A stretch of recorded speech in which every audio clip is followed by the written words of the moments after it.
요새는 어명대전이라고 그러죠. 그래서 어명대전은 이대로 끝난 것인가? 끝난 게 아니다라는 것을 제가 한번 또 깔끔하게 정리를 해드리겠습니다. 그래도 요즘 뭐 BTS도 그렇고 좀 볼 게 많으신데도 여러분들 들어와 주셔서 응원해 주시고 그래서 감사드립니다. 전혜성님 말씀대로 좀 경찰 진짜 믿을 수가 없어요. 좀 이제서야 좀 뭘 하겠다는 것인지, 진짜 고장난 걸 왜 버려요 도대체. 말이 안 되는 거죠. 명성님 말씀대로 이것도 정말 합수본과 이것도 짜고 치는 거 아닌가 우리가 그렇게 의심을 안 할 수가 없습니다. 산티아고님, 네, 감사합니다. 응원 감사합니다. LPG 님도 네, 응원해 주셔서 감사드립니다. 자, 이재명 거래설 폭탄이 터진 이후에 좀 잠잠해진 것 같죠? 그렇지만은 끝난 게 아니다. 표면적으로 봤을 때는 뭐 좀 봉합된 것처럼 보여요. 김어준 고소하겠다라고 했다가 뭐 고소도 안 하고 그리고 뭐 이제 방미심위에서 이 김어준 방송을 들여다보겠다라고 했는데 그것도 이제 뭐 유야무야 된 것 같죠? 그리고 이제 얼마 전에 그 KTV 건을 둘러싸고 김민석 총리의 명예를 훼손했다. 그리고 시민단체 사생이 고발한 사건이 있잖아요. 그것도 이제 그 무혐의로 이제 끝난 것 같아요. 왜냐하면은 김민석 총리 측에서 처벌을 원하지 않는다. 이게 반의사불벌죄이기 때문에 아마도 이제 그 사건도 이제 종결된 것으로 보입니다. 그렇게 해서 이렇게 해서 어명대전이 이대로 끝나는 것처럼 보이는 것인지, 과연 그런 것인지 한번 다시 들여다 보겠습니다. 이게 사실 천만의 말씀이에요. 일단 이 싸움이 지금 어떻게 끝난 것인지, 끝난 것처럼 보시는 것인지 그거부터 이제 조금 정리를 해드려야 될 것 같아요. 먼저 이제 상황을 좀 복기를 해볼게요. 처음부터 사실 시작이 된 것은 이재명 대통령의 속도 조절론. 거기서부터 시작이 됐습니다. 당초에 이제 그 검찰 개편 속도 조절을 주문을 했죠. 그러면서 사실 이 정부안이 이제 민정수석실하고 법무부 안에서는 보안수사권, 검찰의 보안수사권을 좀 일부 남겨주자는 것이었죠. 그대로 하려고 그랬어요. 뭐 이런 얘기까지 했습니다. 집권 세력이 됐다고 마음대로 하면 안 된다. 그 이른바 당내의 그런 친문 강경 반대 제동을 건 거죠. 그런데 그러자마자 이제 김어준이 뭘 들고 나왔어요. 이 장인수 나와가지고 이재명 측근 뭐 정부 고위 관계자가 검사들한테 공소 취소를 대가로 거래했다. 공소 취소를 해주면은 그 너네들이 원하는 보안 수사권 이거 남겨두겠다. 이런 거래가 있었다는 얘기를 뭐 들었다 자기가 들었다라고 하면서 어마무시한 그 폭탄을 터뜨리지 않았습니까? 이른바 공소 취소 거래설 폭탄을 터뜨렸습니다. 사실 그렇게 하자마자 처음에는 이제 치명적이 발근하듯 하더니 결국 이 현안이 된 공소청, 중수청 법에서는 어떻게 됐습니까? 그야말로 정부안, 그러니까 보안수사권과 검찰의 수사지휘권을 일부 남겨두려던 이 정부안이 그야말로 백지화가 된 거예요. 영장 청구권하고 기소권, 이것만 빼고는 거의 싹 다 없어졌다라고 할 정도로 검찰의 거의 모든 수사지휘권이 박탈이 됐습니다. 구체적으로 제가 좀 이따 알려드리겠지만은 특사경에 대한 지휘권이라든지 그리고 영장 청구와 집행과 관련된 검찰의 지휘권이라든지 그리고 이 위법한 사법경찰관의 위법 부당한 행위에 대한 그런 수사 중직 요구권이라든지 이런 것들이 싹 다 박탈이 됐습니다. 그러니까 이제는 검찰의 손이 다 꽁꽁 묶여서 사법경찰관 그리고 특사경이 어떤 위법을 저지르더라도 통제할 방안이 없어진 거죠. 그러니까 이거를 청청래 뭐라 그랬어요? 이게 검수완박 완결판이다.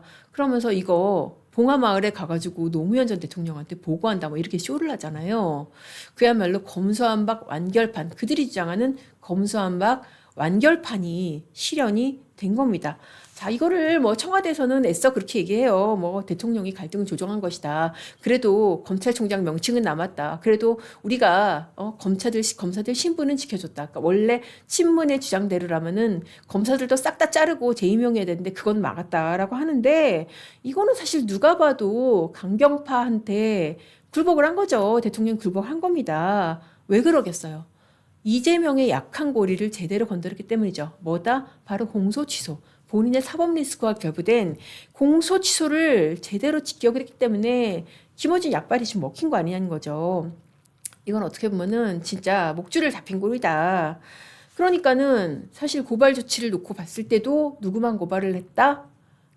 장인수만 고발을 했잖아요. 김어준은 빼버리고 김어준 고발 안 해 그러니까 뭐 하는 것처럼 하더니 결국 그 뒤에 취해지는 조치가 없는 겁니다. 자, 왜 그러겠어요? 김어준 건드리면은 뭐가 건드려진다?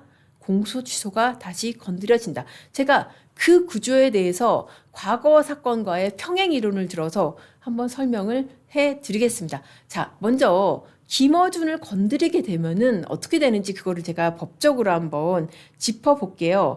김어준을 건드리게 되면은 수사를 해야죠. 뭘로 수사를 합니까? 그러니까 허위사실 유포 명예훼손으로 수사를 합니다. 뭐가 허위사실이라고 지금 얘기를 하는 겁니까? 공소 취소 거래서지 허위사실이라는 것을 지금 수사기관에 고발을 해야 하잖아요. 그러면 수사기관이 입증을 해야죠. 그러니까 공소 취소 거래설이 허위인지 수사기관이 따져야 되는 거 아닙니까? 이 부담을 수사기관이 지게 되는 겁니다. 얼마나 부담스럽겠어요. 그렇게 되면은 공소 취소 거래설이 있었는지가 정면으로 무대 위에 올려지는 겁니다.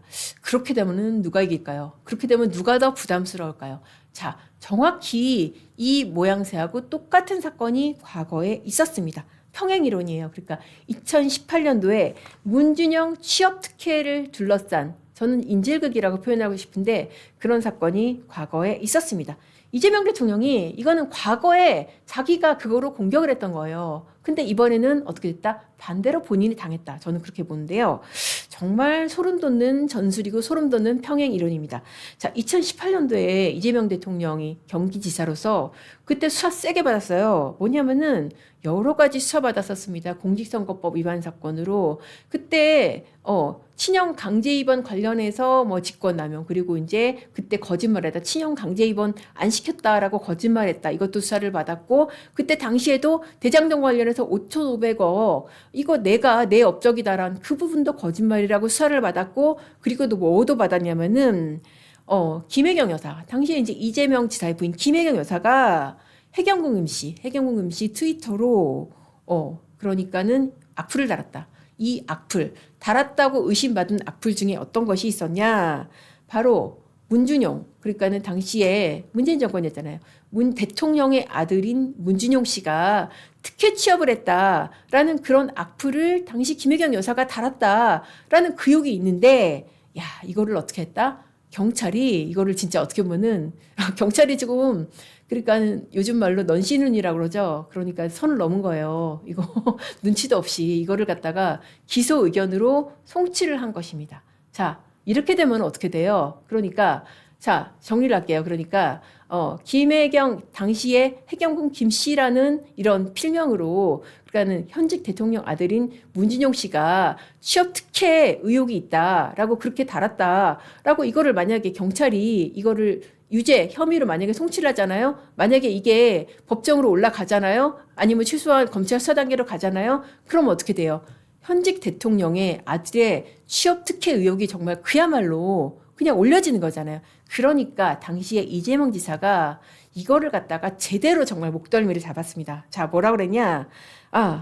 살아있는 권력인 정말 대통령 아들의 취업 특혜 의혹 이거를 갖다가 어떻게 했냐면은 자 해경궁 김치 사건 조사하려면은 문진영 취업 특혜 이거 있었는지 먼저 이것부터 조사해라 그렇게 나선 겁니다. 자 나 처벌하려면은 문진영 취업 특혜 있었는지 이것부터 먼저 조사하세요. 아주 제대로 그야말로 매긴 거죠. 그러니까 나를 건드렸어? 자 그래 그러면은 대통령 사건도 한번 법정으로 끌고 와봐. 자 다 한번 다 까발려 보자. 누가 죽는지 한번 보자. 무시무시하죠. 이거는 정말 모양으로 따지면 진짜 인질극에 가깝다는 생각이 드는데 자 그러니까 어떻게 하자. 이 넌씨는 경찰이 갖고 온 사건 검찰이 어떻게 하겠어요?